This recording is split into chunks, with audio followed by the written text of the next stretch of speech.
Kwa jina naitwa Rukia Hassan Fungo, ni mwalimu msimamizi wa klabu hii ya mazingira. Tunamshukuru Mungu kwa kuwa leo tumefikiwa na wageni ambao wametoka kwenye shirika la Sanamari na Transforming Life.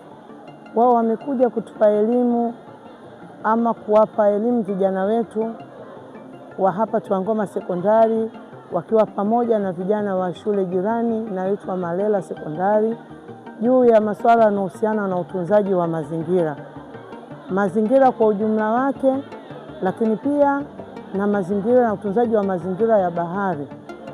Kiukweli kupitia mafunzo haya kuna kitu kikubwa sana ama vitu vikubwa tumejifunza, ya kwamba tunapaswa kuwaelimisha wanajamii ama jamii inayotuzunguka juu ya utunzaji wa mazingira.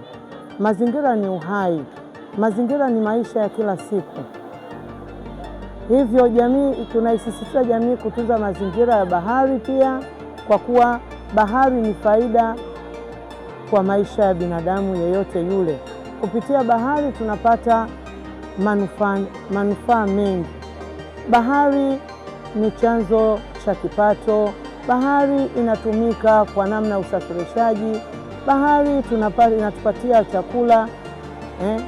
Kwa hiyo kama sehemu ya jamii ambao ndio wachafuzi wakubwa wa mazingira yote yakiwemo haya ya nchi kavu, lakini pia na baharini, kwa kuelekeza uchafu ama takataka kuelekea baharini, pasi kujua kwamba bahari haihitaji uchafu wowote, bahari inahitaji kutunzwa.